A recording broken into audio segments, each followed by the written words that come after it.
पूर्व विधायक संजय गुप्ता ने की सीएम योगी से मुलाकात। इस मुलाकात पर सियासत तेज, राजनीतिक दृष्टि से अहम मानी जा रही मुलाकात।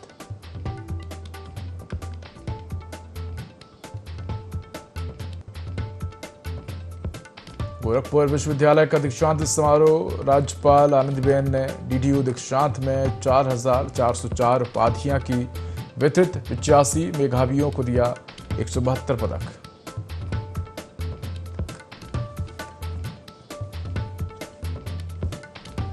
गोरखपुर में पूर्व राज्य मंत्री के कोल्ड स्टोरेज पर राज्य कर का छापेमारी को दिया जा रहा राजनीतिक रूप। पिपराइच विधानसभा से पूर्व राज्य मंत्री जायसवाल कर रहे तैयारी।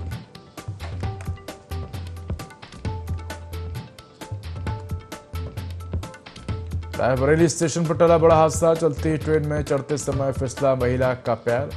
जीआरपी सिपाही ने दौड़कर बचाई जान।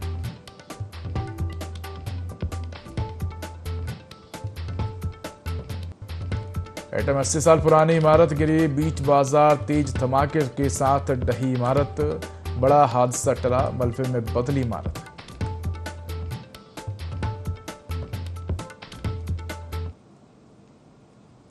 नमस्कार, मैं उदय ID24 में आपका स्वागत है। बुलेटिन की शुरुआत करेंगे तमाम बड़ी खबरों के साथ। कौशाम्बी के 4 विधानसभा क्षेत्र के पूर्व विधायक संजय गुप्ता ने उत्तर प्रदेश के मुख्यमंत्री योगी आदित्यनाथ से शिष्टाचार मुलाकात की।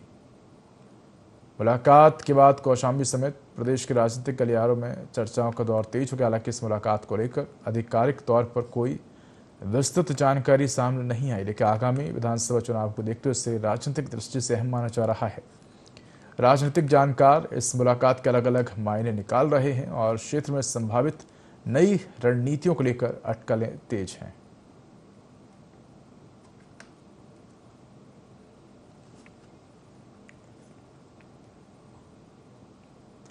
गोरखपुर स्थित दीनदयाल उपाध्याय गोरखपुर विश्वविद्यालय के 45वें दीक्षांत समारोह में उत्तर प्रदेश के राज्यपाल आनंदीबेन पटेल ने विद्यार्थियों से पंडित दीनदयाल उपाध्याय के अंत्योदय के विचार को अपनाकर राष्ट्र निर्माण में योगदान देने का आह्वान किया है। उन्होंने कहा कि शिक्षा का उद्देश्य केवल डिग्री हासिल करना नहीं, बल्कि नैतिक मूल्यों, सामाजिक जिम्मेदारी और चरित्र निर्माण से जुड़ा है।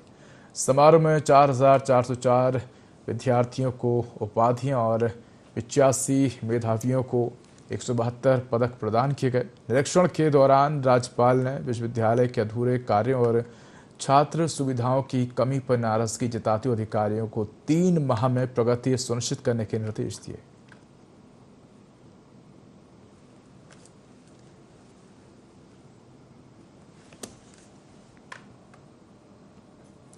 उत्तर प्रदेश सरकार की पूर्व राज्य मंत्री जितेंद्र उर्फ पप्पू जायसवाल के पिपराइच रोड स्थित विश्वनाथ कोल्ड स्टोरेज पर राज्य कर विभाग की विशेष जांच शाखा ने छापा मारा है। कर चोरी के संदेह में 12 सदस्यीय टीम देर रात तक दस्तावेजों की जांच करती रही, लेकिन राजनीतिक तौर पर इसे आगामी विधानसभा चुनाव से जोड़कर देखा जा रहा है। बताया जा रहा है कि पूर्व राज्य मंत्री जितेंद्र जायसवाल पिपराइच विधानसभा क्षेत्र से चुनाव लड़ने की तैयारी कर रहे हैं। Additional commissioner grade 2 Sanjay Kumar और सहायक कमिश्नर उदित नारायण के नेतृत्व में टीम ने संबंधित अभिलेख, ई-वे बिल और अन्य दस्तावेजों की जांच की। सूत्रों की माने तो टैक्स चोरी के इनपुट के आधार पर जांच की जा रही है। जांच पूरी होने के बाद ही किसी तरह की कर चोरी अथवा बकाया कर की वास्तविक स्थिति स्पष्ट हो सकेगी।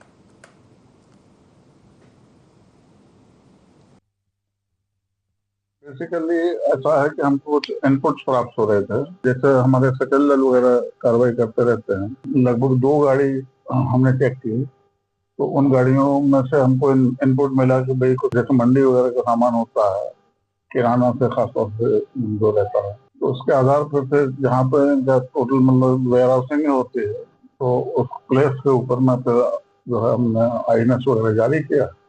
जारी करने के बाद में हमारे अधिकारी पूरी टीम के साथ वहाँ पहुंचे, तो अभी उन रिकॉर्ड्स के आधार पे जितने भी व्यापारियों का सामान उन रिकॉर्ड्स के अंदर में होगा, तो उसको कंफर्म करने के बाद में वो वाकई में अकाउंट पर है या अनअकाउंट पर है या नहीं, तो उस तरह से अभी जांच हो रही है। अभी तो ड्यूरिंग प्रोसेस ही है, तो प्रोसेस के बाद ही पता चल पाएगा कि कितना अकाउंट पर है और कितना नॉन अकाउंट पर वाला माल है वो उसके अंदर में पाया। बड़ी खबर रायबरेली से है, जहां थाने में रील बनाने का वीडियो वायरल हो रहा है। हरचंदरपुर थाना परिसर का बताया जा रहा वीडियो। थाने के अंदर बेखौफ दिखे कुछ युवक सुरक्षा व्यवस्था पर सवाल उठे हैं। सोशल मीडिया पर वीडियो तेजी से वायरल हो रहा है। युवक की पहचान की जा रही है। वीडियो की सत्यता भी खंगाल रही है। पुलिस मामले में कार्रवाई की तैयारी है। तो खबर आपको बता रहे हैं रायबरेली से, जहां थाने में रील बनाने का वीडियो वायरल हो रहा है। हरचंदपुर थाना परिसर का ये वायरल वीडियो बताया जा रहा है। तो सुरक्षा व्यवस्था पर सवाल उठे हैं।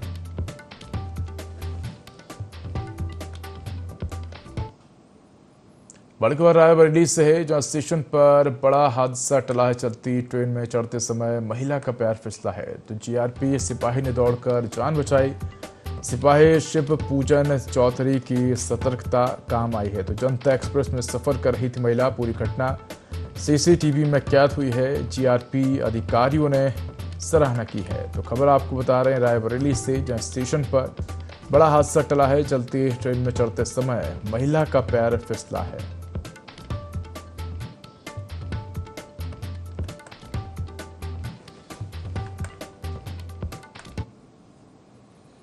मैनपुरी के बरनाल ब्लॉक की ग्राम पंचायत डकपुरा में 72.76 लाख रुपए की कथित गबन का मामला सामने है।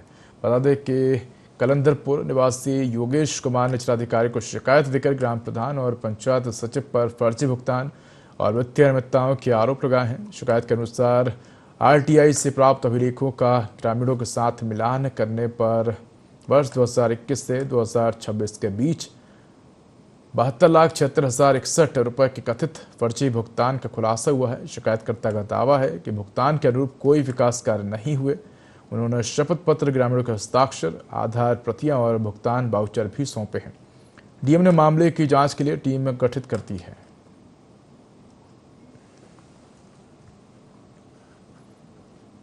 बड़ी खबर एटा से, 80 साल पुरानी इमारत गिरी है। लगातार बारिश के बीच हादसा हुआ है, तो बीच बाजार तेज धमाके के साथ इमारत गिरी है। बड़ा हादसा टला है। मलबे में इमारत तब्दील हुई। इलाके में अफरा तफरी देखने को मिली, तो मौके पर लोगों की भीड़ इकट्ठा हो गई। कोतवाली नगर पुलिस मौके पहुंची है। हाथीगेट बाजार की घटना है। तो खबर आपको बता रहे हैं एटा से, जहां 80 साल पुरानी इमारत गिरी है। लगातार बारिश के बीच यह हादसा हुआ है। तो बीच बाजार तेज धमाके के साथ इमारत गिरी है। बड़ा हादसा टला है। मलबे में इमारत तब्दील हुई है।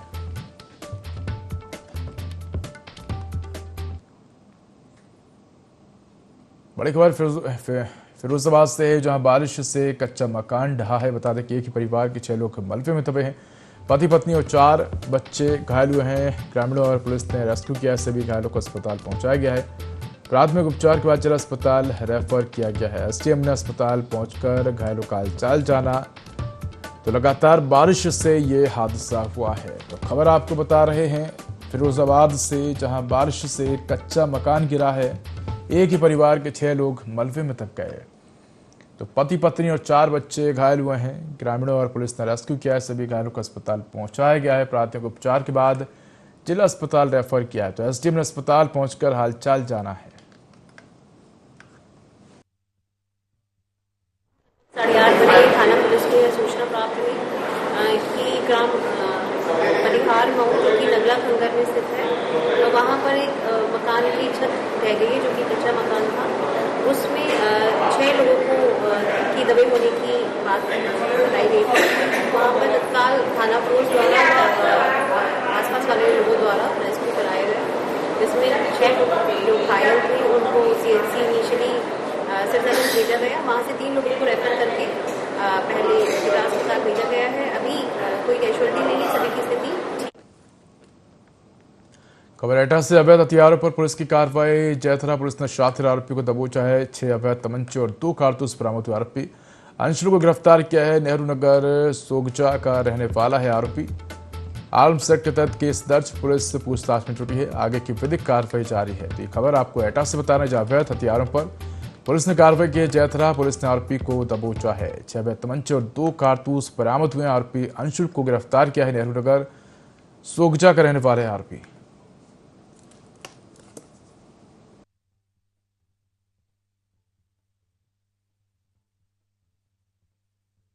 एटा में श्रीमान वरिष्ठ पुलिस अधीक्षक महोदय द्वारा अपराध एवं अपराधियों के विरुद्ध चलाए जा रहे अभियान के क्रम में आज दिनांक 6/8/26 को थाना अलीगंज पुलिस द्वारा थाना क्षेत्र के 2 चोर वाहिद पुत्र अजीज खान व सोनू पुत्र वहीद खान निवासी कस्बा व थाना अलीगंज को गिरफ्तार करके क्रमशः इनके पास से 17,300 रुपये व 15,200 रुपये चोरी के बरामद किए गए हैं।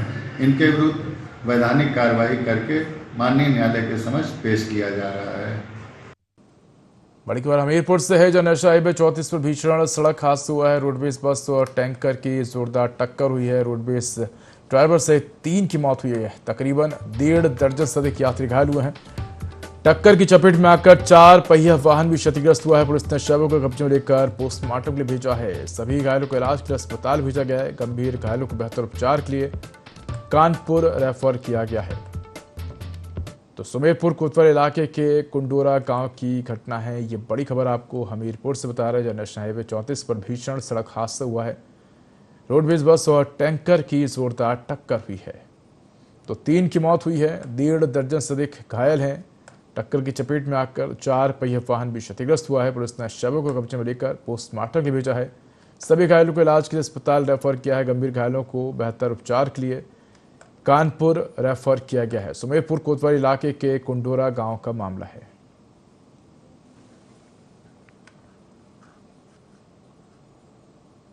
बड़ी खबर बलिया से है, जहां बलिया से बीएसपी विधायक कुमार शंकर सिंह का निधन हुआ है। कैंसर से पीड़ित कुमार शंकर सिंह, बीएसपी विधायक कुमार शंकर सिंह का पार्थिव शरीर लखनऊ आवास पर लाया जा रहा है।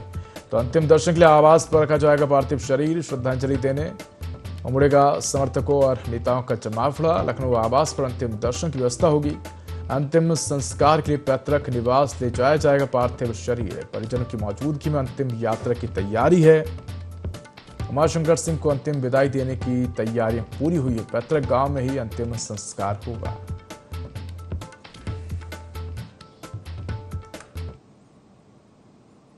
सीतापुर का एक सरकारी प्राथमिक विद्यालय का वायरल वीडियो शिक्षा व्यवस्था पर गंभीर सवाल खड़े कर रहा है। वीडियो में बच्चों को बेहद पतली सब्जी परोसने, रोटियां फेंक कर देने और जमीन पर गिरी रोटियां दोबारा खिलाने के आरोप लगाए गए हैं। मामला सामने आते ही शिक्षा विभाग ने जांच शुरू कर दी है। प्रथम दृष्टया लापरवाही मिलने पर प्रधान अध्यापिका को निलंबित कर दिया है। तो ये तस्वीरें आप देख सकते हैं, जहां थालियों में पहले से ही बता दें कि पानी नुमा भरा हुआ है और उस पर सब्जी डाली जाती है, जिससे जो सब्जी वो और ज़्यादा पतली हो जाती है और रोटियां भी फेंक कर देने का ये वीडियो सामने आया है। तो एक रसोई की सेवा समाप्त कर दी गई है। संबंधित अधिकारी को नोटिस जारी किया गया। हालांकि वायरल वीडियो में किए गए सभी दावों की अंतिम पुष्टि जांच रिपोर्ट के बाद ही होगी। करें खबरों की ओर, उत्तर प्रदेश के महुआ में मंदिर दर्शन के लिए जा रहे एक युवक के साथ बड़ा हादसा हो गया है। पुलिया पर बैठा 32 वर्षीय युवक अचानक असंतुलित होकर तालाब में गिर गया और डूब गया है। सूचना मिलते ही पुलिस प्रशासन और स्थानीय गोताखोरों ने रेस्क्यू अभियान शुरू किया है, लेकिन कई घंटे बाद भी युवक का कोई सुराग नहीं मिला। एनडीआरएफ और एसडीआरएफ की टीम को भी बुलाया गया। फिलहाल प्रशासन की निगरानी में रेस्क्यू ऑपरेशन लगातार जारी है। वो गिर पड़ा वहाँ पे, तो गिरा तो हमारा एक दोस्त था धर्मेंद्र साहू, तो उसको हमने अचानक से कौनवा दिया कि भैया उठो, उसको उठाओ। तो वो भी कूद गया, वो भी डूबने लगा। तो उसको बचाने में हम लोग 3 लोग लग गए। हम आगे आए कि हमने कहा डूब ना पाए, जे भी ना डूब पाए ना वो भी डूब पाए। तो वो फिर उसने आवाज ही नहीं दी कुछ, इसको निकाला बाहर। इसके बाद उसको आवाज लगाई, वो आवाज ही नहीं दे रहा। बाद में कई लोग आए, उनको बुलवाया, फिर रस्सी बुलाई, डाला, वो आवाज ही नहीं दे रहा था कुछ। बड़ी खबर बदायूं से, जब सड़क हादसे में युवक की मौत। खड़ी रिक्शा में इको गाड़ी ने टक्कर मारी। टक्कर से ये रिक्शा पूरी तरह क्षतिग्रस्त हुई। घायल राम कुमार को अस्पताल भेजा गया। इलाज के दौरान युवक ने दम तोड़ा है। मृतक सकराई गांव का निवासी था। घटना मुजरिया चौराहे की बताई जा रही है। जो परिजन और कार्रवाई की मांग की, पुलिस ने शव पोस्टमार्टम को भेजा है। रिपोर्ट के आधार पर कार्रवाई की बात कही है। तो खबर आपको बदायूं से बता रहे हैं, जहाँ सड़क हादसे में युवक की मौत हुई है। खड़े ई रिक्शा में इको गाड़ी ने टक्कर मारी है। टक्कर से ई रिक्शा पूरी तरह क्षतिग्रस्त हुई है। घायल राम कुमार को अस्पताल भेजा गया। इलाज के दौरान युवक ने दम तोड़ा है। मृतक सकराई गांव का निवासी था। घटना मुजरिया चौराहे की बताई जा रही है। परिजनों ने कार्रवाई की मांग की है। पुलिस ने शव पोस्टमार्टम के लिए भेजा है।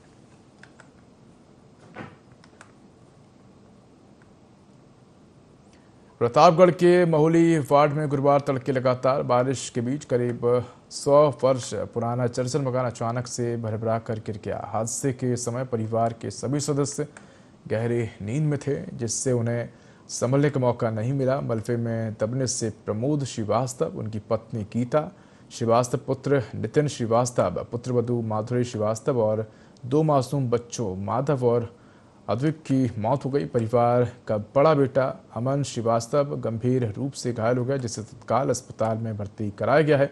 सूचना मिलते ही पुलिस, फायर ब्रिगेड और प्रशासन की टीमें मौके पर पहुंची हैं। स्थानीय लोगों की मदद से कई घंटे तक राहत और बचाव अभियान चलाकर मलबा हटाया गया है। जिलाधिकारी और पुलिस अधीक्षक ने घटनास्थल का निरीक्षण कर राहत कार्यों की समीक्षा की है। प्रारंभिक जांच में लगातार बारिश के कारण जर्जर मकान ढहने की बात सामने आई है। प्रशासन ने मामले की जांच शुरू कर दी और पीड़ित परिवार को हर संभव सहायता देने का आश्वासन दिया है।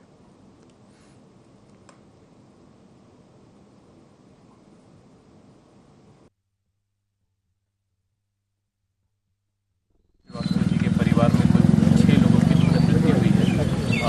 लगातार बारिश हो रही है, कल पूरे दिन भी हुई, रात में भी हुई। उससे जो प्रमोद श्रीवास्तव जी के मकान का प्रथम तल का कमरा था, पुरानी तकनीक से बना हुआ था, राकेश को आधार बनाकर, वो बारिश में अचानक से धंस गया और जब वो नीचे गिरा तो जो ग्राउंड फ्लोर का छत था उसको लेते हुए पूरी बिल्डिंग नीचे आ गई।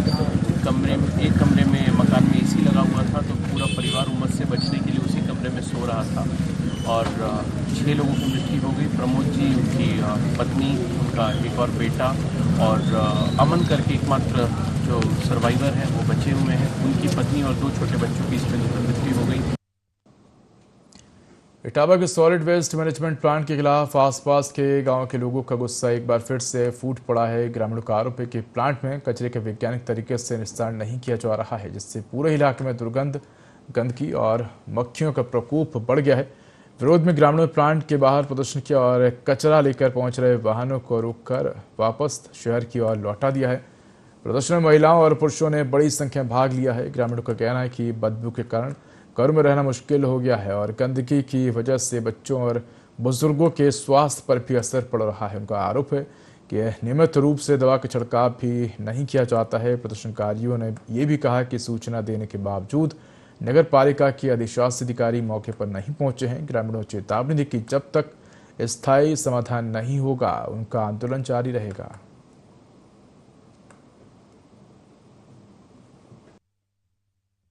स्टील की फैक्ट्री कहीं के लाई थी कि स्टील की फैक्ट्री गिरेगी, अकेले इन्होंने बना दी कचरा की। अच्छा। हाँ, और इतनी मक्खी है, मक्खी के वजह खाना भी नहीं खा पाते, कोई रिश्तेदार भी नहीं आता। सब कहते क्या करेंगे तुम्हारे गाँव में जाएंगे, किसी के लिए अंगीकार नहीं होता। फैक्ट्री हट जाए या हमें कहीं जगह दी जाए रहने के लिए बस सिटी में हम ये चाहते।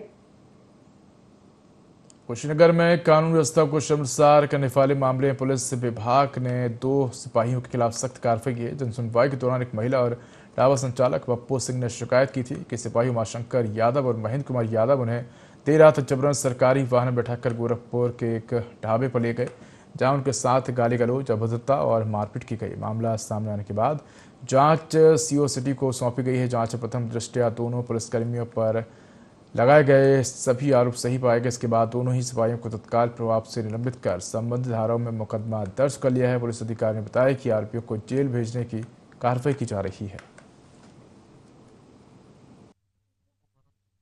सुनवाई के दौरान एक महिला एवं एक ढाबा संचालक जिनका नाम पप्पू सिंह है, इन दोनों के द्वारा तहरीर दिया गया कि परसों देर रात्रि 2 सिपाही, हालांकि तहरीर में एक सिपाही और एक नामजद सिपाही जिसका नाम उमाशंकर यादव है और एक अन्य सिपाही अज्ञात बताया गया था, जो कि जांच के दौरान जिसका नाम महेंद्र कुमार यादव करके आया है। इन दोनों के विरुद्ध आरोप लगाया गया कि इन्होंने जबरदस्ती जो है इन महिला को और ढाबा संचालक को अपनी गाड़ी में बिठा करके गोरखपुर ढाबे पे लेके गए थे तथा इनके साथ गाली गलौज किया। इस पूरे प्रकरण की सीओ सिटी से जांच करवाई गई। जांच में प्रथम दृष्टया जो तथ्य हैं वो सही पाए गए हैं। इनको तत्काल प्रभाव से निलंबित किया गया है। दिए गए तहरीर के आधार पर इनके विरुद्ध सुसंगत धाराओं में मुकदमा पंजीकृत किया गया है। इनको जेल भेजा जा रहा है। इन दोनों के विरुद्ध जो है विभागीय कार्रवाई जो है स्थापित की गई है, जिसमें प्रॉपर प्रोसीजर फॉलो करने के बाद इनको बर्खास्त भी किया जाएगा। बांदा जिले में लगातार हो रही भारी बारिश से जनजीवन बुरी तरह प्रभावित हो गया है। ग्रामीण और शहरी क्षेत्रों में कई स्थानों पर जलभराव की स्थिति बन गई है, जिससे लोगों को भारी परेशानियों का सामना करना पड़ रहा है। कई घरों में पानी घुसने से परिवार फंस गए हैं। हालात को देखते हुए जिलाधिकारी सभी संबंधित अधिकारियों, नगरपालिका और नगर पंचायतों को तत्काल प्रभावित क्षेत्रों का निरीक्षण करने के निर्देश दिए। साथ ही जलभराव वाले इलाकों में पानी निकासी की समुचित व्यवस्था सुनिश्चित करने और टीम बनाकर ग्रामीण और शहरी क्षेत्रों की लगातार निगरानी करने के निर्देश दिए गए हैं, ताकि लोगों को जल्द राहत मिल सके।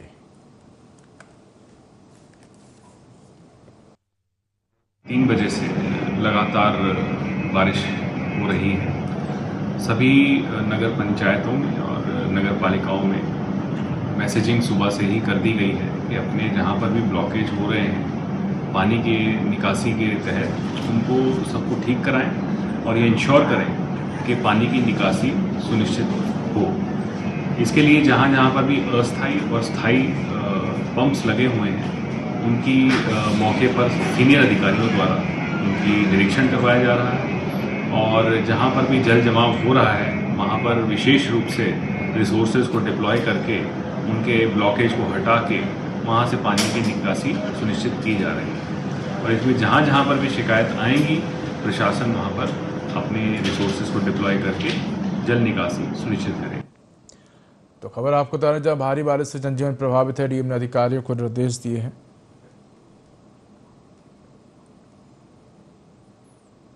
एडम जिलाधिकारी अरविंद सिंह ने गुरुवार को एआरटीओ कार्यालय का औचक निरीक्षण कर व्यवस्थाओं का जायजा लिया है। डीएम के अचानक पहुंचते ही कार्यालय में अफरा तफरी का माहौल बन गया और अधिकारी कर्मचारी तुरंत काम में जुट गए हैं। निरीक्षण के दौरान उन्होंने कार्यालय की कार्यप्रणाली, फाइलों और जन सेवा से जुड़े कार्यों की समीक्षा की है। डीएम ने उप संभागीय परिवहन अधिकारी शिवम कुमार को निर्देश दिए हैं कि कार्यालय में बाहरी व्यक्तियों का प्रवेश पूरी तरह प्रतिबंध किया जाए और केवल संबंधित आवेदकों को ही प्रवेश मिले। साथ ही राजस्व वसूली में पारदर्शिता और समयबद्ध कार्रवाई सुनिश्चित करने के निर्देश दिए। कुछ पत्रावलियों की जांच के लिए तलब की गई हैं। टीम ने स्पष्ट किया कि लापरवाही मिलने पर संबंधित अधिकारियों के खिलाफ सख्त कार्रवाई की जाएगी।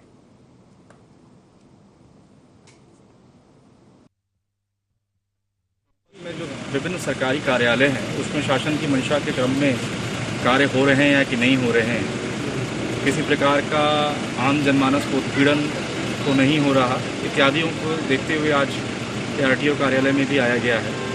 और विशेष रूप से जो व्यक्तिगत लेवल के प्राइवेट लोगों के इंडिविजुअल लाइसेंसेज होते हैं वो प्रक्रिया बहुत सरल होनी चाहिए, ऑनलाइन होनी चाहिए और किसी प्रकार से किसी भी कार्यालयों में किसी प्रकार के उत्पीड़न की शिकायत नहीं होनी चाहिए। तृतीय फिटनेस के भी जो सिस्टम हैं, जो सर्टिफिकेट जारी करने के हैं, उसमें भी शासन ने उसको काफ़ी आउटसोर्स करके रखा हुआ है। तो यह सुनिश्चित कराना है कि जो आउटसोर्स एजेंसीज़ हैं उन पर किसी प्रकार की अवैध गतिविधियां नहीं हो रही हैं। उत्तर प्रदेश के महुआ में 4 घरों में हुई लाखों रुपए की चोरी का खुलासा करते पुलिस ने अंतर जनपदीय शातिर चोर गिरोह के 3 बदमाशों को मुठभेड़ के बाद गिरफ्तार किया है। महुआ कंटी थाना क्षेत्र के रेवई गांव के पास एसओजी और थाना पुलिस की संयुक्त टीम ने मुखबिर की सूचना पर घेराबंदी की। इस दौरान बदमाशों ने पुलिस पर फायरिंग कर दी। जवाबी कार्रवाई में एक बदमाश भूरा राजपूत उर्फ हरी किशन के पैर में गोली लगी है, जबकि 2 अन्य बदमाशों को मौके से गिरफ्तार कर लिया। 2 आरोपी अंधेरे का फायदा उठाकर फरार हो गए। पुलिस ने आरबी कब्जे से चोरी के सोने चांदी के जेवरात, 10,800 नगद, अवैध तमंचा, कारतूस, मोबाइल और वारदात में प्रयुक्त मोटरसाइकिल बरामद की है। गिरफ्तार आरोपियों पर बुंदेलखंड के कई जिलों में 2 दर्जन से अधिक आपराधिक मामले दर्ज हैं।